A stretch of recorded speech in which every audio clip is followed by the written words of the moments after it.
ప్రభువైన యేసు నామములో చేరబెట్టుకుని వందనాలు సమర్పిస్తున్నా. దానియేలు గ్రంథం 2వ అధ్యాయంలో 44 వచనం ఇలా చదువుకుంటాం. దానియేలు గ్రంథం 2వ అధ్యాయం 44వ వచనం. ఆ రాజుల కాలములలో పరలోకమున్న దేవుడు ఒక రాజ్యము స్థాపించును, దానికన్నిటికీ నాశనము కలగదు. ఆ రాజ్యము దాని పొందిన వారికి కాక మరి ఎవరికి చెందదు. అది ముందు చెప్పిన రాజ్యం నుండి మొగుడు కొట్టి నిర్మూలన చేయదు, కానీ అది యుగముల వరకు నిల్చుడు. చేతి సహాయం లేక పర్వతం తీయబడిన రాగి ఇనుమును ఇత్తడిని మట్టిని వెండిని బంగారం పగలగొట్టగా తమను చూచితరే. ఎందువల్ల ఆ మహాదేవుడు ముందు జరగబో సంగతి రాజులను తెలియజేస్తున్నాడు. కళ నిశ్చయము దాని భావము నమ్మదగినది అని దానియేలు రాజుతో చెప్పారు. ఆ రాజుల కాలంలో అనేది నిరక్షేపంగా ఆ రాజుల కాలము రాజుల కాలాన్ని సూచిస్తూ ఉంది అని గ్రంథం తెలిసిన వారికి వేడుకైన సమాచారం. అందువల్ల నేను వెనక్కి వెళ్ళి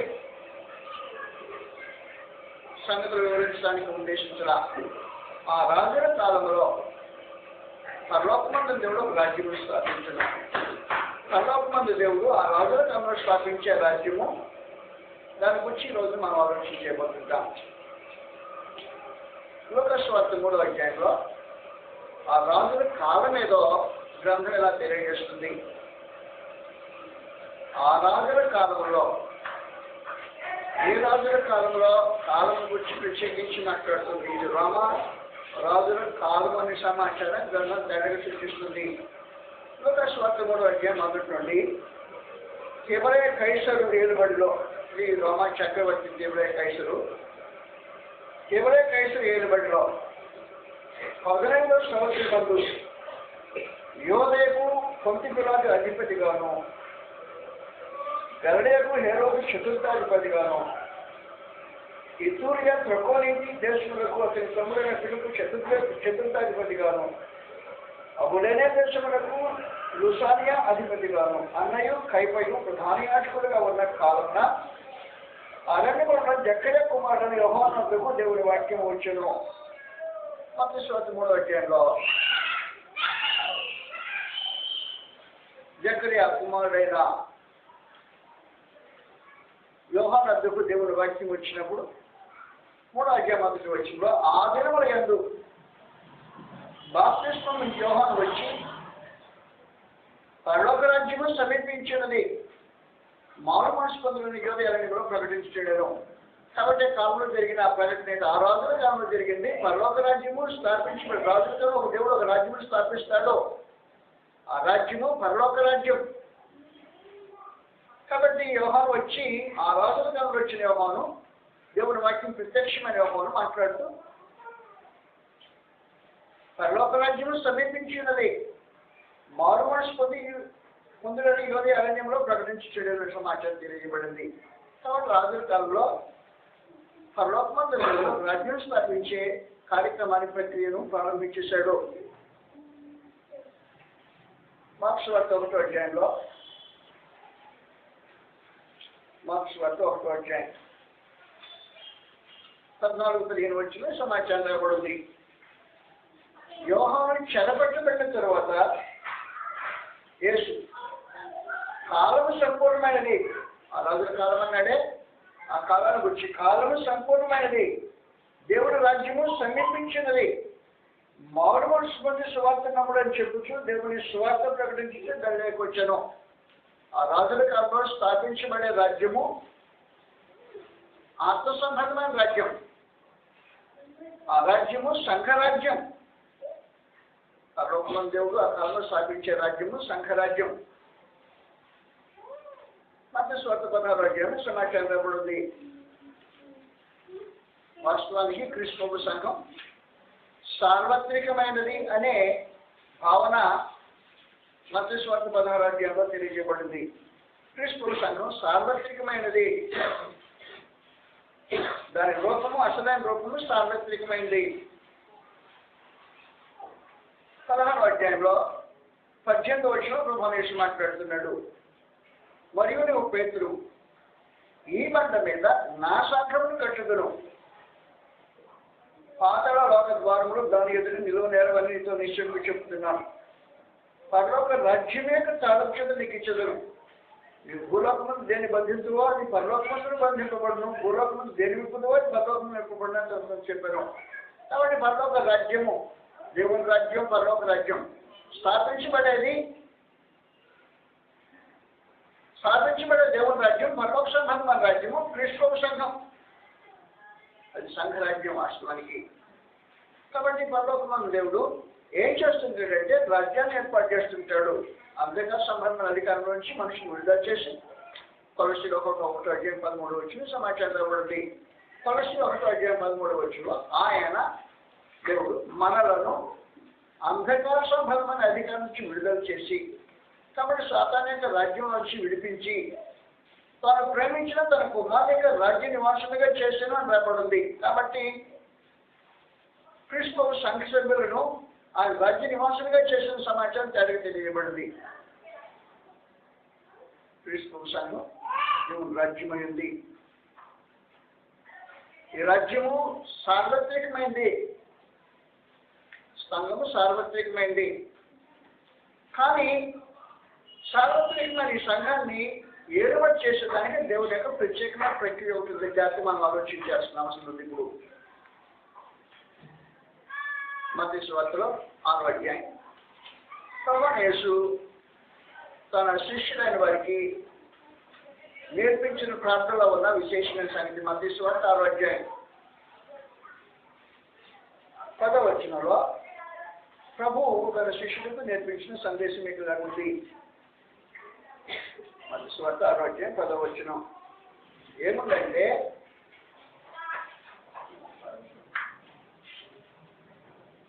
10వ వచనంలో 9 కలిపి చదువుతాం. కాబట్టి మీరు ఇలాగ ప్రార్థన చేయండి. పరలోకమందున్న మా తండ్రి, నీ నామము పరిశుద్ధపరచబడుగాక, నీ రాజ్యము వచ్చుగాక. అంటే నీ రాజ్యం వచ్చుగాక అంటే అర్థం చెప్పేస్తున్నాడు, నీ చిత్తము పరలోకము నెరవేరినట్టు భూమి మీద నెరవేరుగాక అనేసాడు. కానీ పరలోకంలో దేవుడి చిత్తం ఎలా నెరవేరుతుందో అది భూమి మీద అలాగే నెరవేర్చబడాలి అనే దేవుని యొక్క సంకల్పం. దేవుని రాజ్యం యొక్క విశేషమైన సంగతి. దేవుని రాజ్యం అంటే పరలోకంలో దేవుని చిత్తం నెరవేర్చబడే రోజు రీతిగా భూమి మీద దేవుని చిత్తం నెరవేర్చబడాలి. అలాంటి రాజ్యం కొరకు పరలోకం దేవుడు ముందుగా ప్రవచన చేశాడు. ఆ రాజుల కాలంలో జరిగే కార్యక్రమం ఇది. రోమా చక్రవర్తుల కాలంలో జరిగే ఈ విశేషమైన సంగతుల గురించి ప్రవచన రూపంగా తెలియజేశాడు. వాస్తవానికి ఏం జరుగుతుందంటే ఈ రాజ్య పరిపాలన గ్రాస్ రూట్స్ నుంచి జరుగుతుంటుంది. దేవుడి రాజ్య సంబంధమైన పరిపాలన స్థానిక సంఘాలు దేవుడి రాజ్యానికి పరిపాలన యూనిట్స్ అయి ఉంటాయి. స్థానిక సంఘాల ద్వారా దేవుడు తన కార్యక్రమాన్ని జరిగించుకోవడానికి ఉద్దేశించాడు. వాస్తవానికి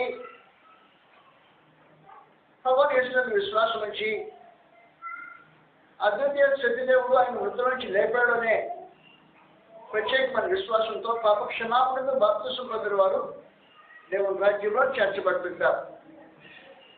ఈ దేవుని రాజ్యంలో చేర్చబడిన వారు సార్వత్రికమైన సంఘంలో సభ్యులై ఉంటారు. కానీ పరలోక దేవుడు చేసిన ఏర్పాట్లను బట్టి ఏం జరిగిందంటే స్థానిక సంఘాలు అనేవి దేవుని అడ్మినిస్ట్రేటివ్ యూనిట్స్ ఏర్పాటు చేసుకున్నాడు.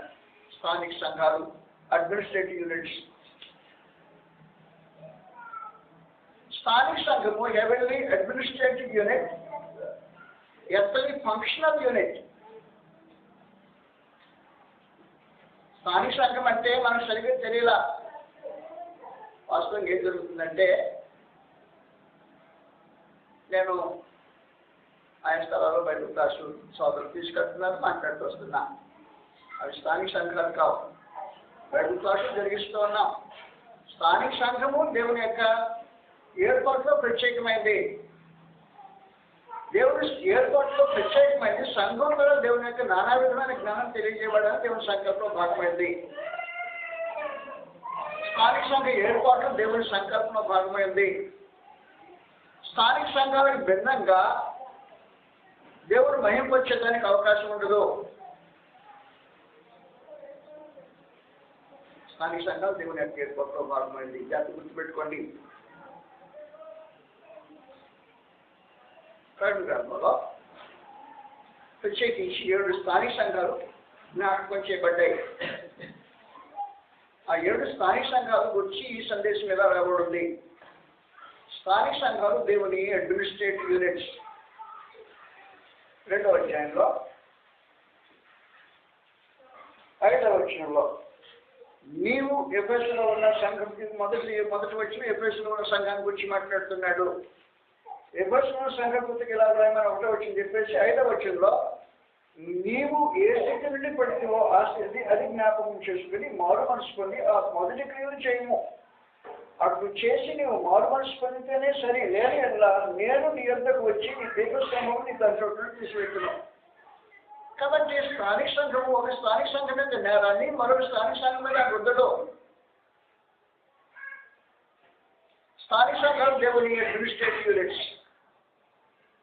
అందువల్ల ఎఫెసులో ఉండే స్థానిక సంఘం మొదటి క్రమం కోల్పోయిందట. తప్పు నీదే అన్నాడు. ఈ తప్పు మరొక ప్రత్యేక ప్రకృతిలో స్థానిక సంఘం మీద రైతులా 8వ వచనంలో స్మరణలో ఉన్న స్థానిక సంఘాల గురించి మాట్లాడుతున్నాడు. ఇది ఈ స్మరణలో ఉండే స్థానిక సంఘం యొక్క పరిస్థితి. ఈ పరిస్థితుల గురించి మాట్లాడుతూ నీ శ్రమను నీ దరిద్రత నేను ఎరుగుదును, ఆయన నీవు ధనవంతుడవే. 10వ వచనంలో ఇదిగో మీరు శోధింపు పట్టుకున్నట్టు అపవాది మీరు కొంతని వెలువేరు చెల్ల వేయబోతున్నాడు. 15 శ్రమ కలుగును. మన వరకు నమ్మకంతో ఉండడు. నీకు జీవకేతం ఇస్తానని చెప్పింది స్మరణలో ఉండే స్థానిక సంఘానికి సంబంధించిన సందేశం. అలాగే దేవుడు స్థానిక సంఘంతో తన వ్యవహార కార్యక్రమాలను జరిగిస్తుంటాడు.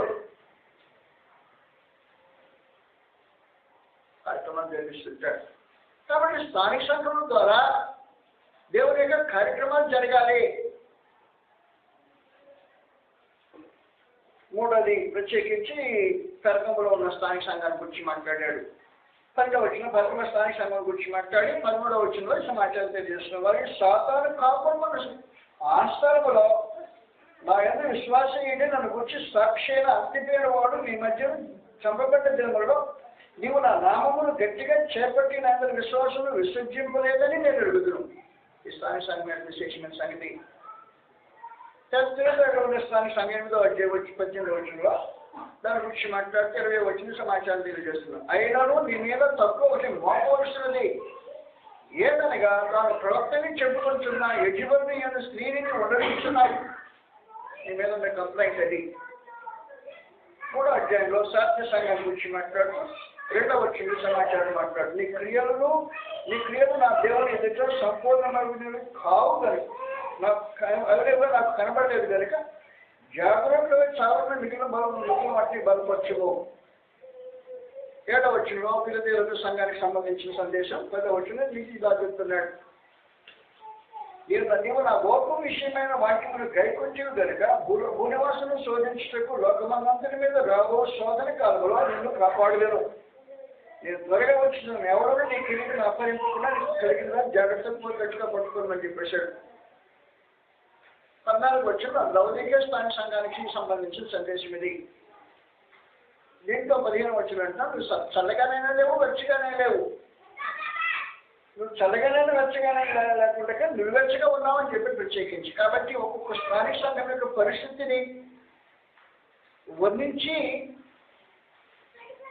ఒక స్థానిక సంఘం యొక్క దుస్థితిని బట్టి ఇంకొకరిని నిర్దేశించడం కానీ, ఒక స్థానిక సంఘం యొక్క బలమును బట్టి మరొకరిని గౌరవించడం కానీ చేయకుండా ఏ స్థానిక సంఘం దానికి సంబంధించిన సమస్యలు దాని బాధ్యతలుగా చేసిన ఒక విశేషమైన ప్రక్రియ గ్రంథంలో తెర కనిపిస్తుంది. అందువల్ల భగవంతుడు ఏం చేస్తుంటాడంటే స్థానిక సంఘాన్ని హెవెన్లీ అడ్మినిస్ట్రేటివ్ యూనిట్స్ గాను ఎత్తని ఫంక్షనల్ యూనిట్స్ గా ఉంటాడు. కాబట్టి ఎత్తని ఫంక్షనల్ యూనిట్స్ పరలోక దేవుని యొక్క చిత్తాన్ని ఈ భూమి మీద నెరవేర్చే ఫంక్షనల్ యూనిట్స్ స్థానిక సంఘాలు అన్నమాట. దేవుడు స్థానిక సంఘాల ద్వారా మహింపరచబడాలని ఉద్దేశం సంకల్పించబడేలా స్థానిక సంఘాలకు బయట దేవుడి సంకల్పం ఉండదు. మనుషులు దేవుని కార్యక్రమాలు జరిగించలేదు. ఫిలిప్పీయులకు రాసిన పత్రిక 2వ అధ్యాయంలో 6వ వచనం, క్రీస్తు యేసులో కలిగిన మనసు మీద కలిగింది. 6వ వచనం, ఆయన దేవుని స్వరూపము కలిగిన వాడేది దేవుడితో సమానంలోకి విడిచిపెట్టుకుని భాగ్యం నేర్చుకోలేదు కానీ మనిషి పోలికగా పుట్టి దాసుని స్వరూపం ధరించుకుని తను తానే రీతిగా చేస్తాడు. మరియు ఆయన ఆకారమును మనుషునిగా కనబడి మరణము పొందినంతగా అనగా శిరోమరణం పొందినంతగా విధేయం చూపించిన వాడే. అందుచేతను జాగ్రత్త గుర్తుపెట్టుకోండి, ఎందుచేత క్రీస్తుకు శిరోమరణం అనుభవించిన దాని చేత అందుచేతను పరలోకంలో ఉన్నవారు కానీ భూమి మీద ఉన్నవారు కానీ భూమి కింద ఉన్నవారు కానీ ప్రతి వారి పాపంలో యేసు నామములో ఒమ్మునట్లును ప్రతి వారి నాలుక తండ్రి దేవుని మహిమంతమై యేసుక్రీస్తు ప్రభు అని ఒప్పుకున్నట్టు ఆయన నామకంటే పరిణామం ఆయన కనిపించిన సమాచారం చెప్పాడు. దేవునికి మహిమ కలగాలంటే క్రీస్తు ప్రభు నామంలో మోకరించాలి, ఆయన ప్రభు అని ఒప్పుకొని చెప్పుకోవాలి. కానీ ఎక్కడ చేయాలి కార్యక్రమం? సంఘంలో జరిగించాలి చేసిన సమాచారం. కాబట్టి ఎఫెసీయులకు 3వ అధ్యాయంలో దేవునికి మహిమ స్థానిక సంఘంలో జరగాలి అనేది ఆయన సంకల్పం భాగమైంది. స్థానిక సంఘాలకు బయట దేవుడు మహిమపరిచే అవకాశం ఉండదు. క్రీస్తు ప్రభు నామంలో మోకరించే వాళ్ళు ఆయన స్థానిక సంఘంలో ద్వారా కార్యక్రమం జరిగించాలనేది దేవుడి సంకల్పంలో భాగమైంది. ఎఫెసీయులకు 3వ అధ్యాయంలో 20-21 వచ్చిన మాట్లాడబడింది. 20-21 మనలో కార్యసాధకము తన శక్తి చొప్పున మనము అడుగువటన్నిటి కంటను ఊహించవటన్నిటి కంటను అత్యధికంగా చేసే శక్తి గల దేవునికి క్రీస్తు యేసు మూలమున ఎక్కడ సంఘంలో తరతరులు సదాకాలం మహిమ కలుగునుగాక అని చెప్పాడు. కాబట్టి దేవునికి మహిమ కలగాలంటే క్రీస్తు ప్రభు నామంలో మోకరించాలని ప్రభువును ఒప్పుకోవాలి. కానీ సంఘం క్రీస్తు యేసునందు సంఘంలో తరతరులు సదాకాలం దేవుని మహిమ కలగాల్సిన అవసరం ఉంది. కాబట్టి స్థానిక సంఘాలు దేవుడు సంకల్పాన్ని నెరవేర్చడానికి హెవెన్లీ అడ్మినిస్ట్రేటివ్ యూనిట్స్ ను ఎర్త్లీ ఫంక్షనల్ యూనిట్స్ అని చెప్పారండి.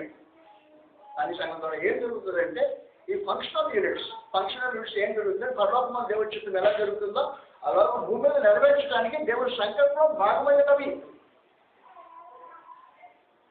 దేవుడి చిత్తం నెరవేర్చడానికి పరలోక దేవుడి చిత్తము పరలోకం ఎలా నెరవేర్చబడుతుందో భూమి మీద నెరవేర్చబడటానికి దేవుడు ఏర్పాటులో ఉన్నాయి. స్థానిక సంఘం ఈ పరిస్థితి